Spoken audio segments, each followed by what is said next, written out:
আসসালামু আলাইকুম। এখনো যাদের কোথাও চান্স হয়নি এবং নিজেকে গর্বিত পাবলিকান হিসেবে দাবি করতে পারেনি, তাদের জন্য সিলেট ইঞ্জিনিয়ারিং কলেজ হতে পারে বেস্ট চয়েস। এবং যাদের স্বপ্ন থাকে ইঞ্জিনিয়ারিং পড়া, তাদের জন্য সিলেট ইঞ্জিনিয়ারিং কলেজ হতে পারে একটি মাধ্যম। আজকে আমরা আলোচনা করব সিলেট ইঞ্জিনিয়ারিং কলেজের ভর্তি পরীক্ষা এবং ভর্তি আবেদন সম্পর্কে ইনশাআল্লাহ। দেখো, সিলেট ইঞ্জিনিয়ারিং কলেজ একটি প্রকৌশল ইঞ্জিনিয়ারিং কলেজ। এটি তোমার শাহজালাল বিজ্ঞান ও প্রযুক্তি বিশ্ববিদ্যালয়ের অধিভুক্ত একটি ইঞ্জিনিয়ারিং কলেজ। তোমার ভর্তির শেষ আবেদনের শেষ তারিখ কত? 15 জুন।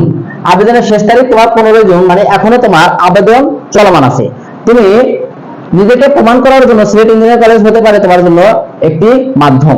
তাই নিজেকে সঠিক পাবলিকিয়ান, নিজেকে একজন গর্বিত পাবলিকিয়ান হিসেবে দাবি করার জন্য তোমার এই পরীক্ষায় হতে পারে তোমার জীবনের শেষ পরীক্ষা। এবং যারা সেকেন্ড টাইমার আছো, তাদের জন্য তো সিলেট ইঞ্জিনিয়ারিং কলেজ হতে পারে তোমার লাইফ চেঞ্জিং একটি পরীক্ষা।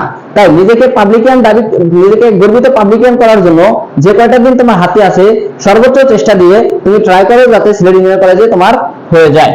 দেখো, তারপর ভর্তি পরীক্ষা অনুষ্ঠিত হবে তোমার, ভর্তি পরীক্ষা অনুষ্ঠিত হবে কত? 28 জুন।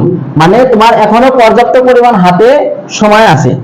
রয়েছে মোট 3টি, যেমন রয়েছে সিএসসি ডিপার্টমেন্ট, ট্রিপল ই ডিপার্টমেন্ট এবং সিভিল ইঞ্জিনিয়ারিং ডিপার্টমেন্ট। ভর্তি পরীক্ষার মানবন্ধন সম্পর্কে আমরা একটু ধারণা নেই। যেমন পদার্থবিজ্ঞান থেকে তোমার আসে কত? 30, গণিত থেকে আসে কত? 30, তোমার রসায়ন থেকে আসে কত? 20, ইংরেজি থেকে আসে কত? 20। মোট তোমার 100 মার্কের উপর পরীক্ষা হয়। আর আরেকটা কথা জেনে রাখা ভালো যে তোমার পরীক্ষা কিন্তু হয় লিখিত আকারে। তোমরা এতদিন পরীক্ষা দিয়ে এসেছো এমসিকিউ আকারে, এখানে তোমার পরীক্ষা হয় লিখিত আকারে। তুমি যে এমসিকিউ আকারে পরীক্ষা দিয়েছো, সেম ওই রকমই পরীক্ষা হবে, কিন্তু তোমার শুধু অপশনগুলো থাকবে না। আর এখানে তুমি ক্যালকুলেটর ইউজ করতে পারবে। আর এখানে তোমার কি এসএসসি ও তোমার এসএসসি তে এসএসসির উপর কত? তোমার 30% মার্ক রাখা হয়েছে।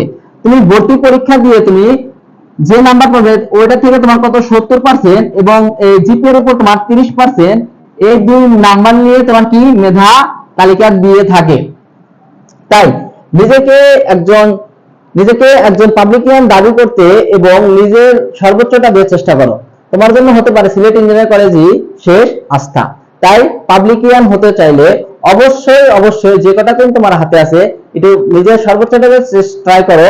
তোমার বন্ধু বান্ধব দেখো কোথাও না কোথাও তাদের চান্স হয়ে গেছে, তোমার এখনো চান্স হয় নাই। এই কারণে তুমি এই ভিডিওটা, তোমরা আল্লাহ তাআলার রহমতে সকলে ভালো থাকো। আসসালামু আলাইকুম।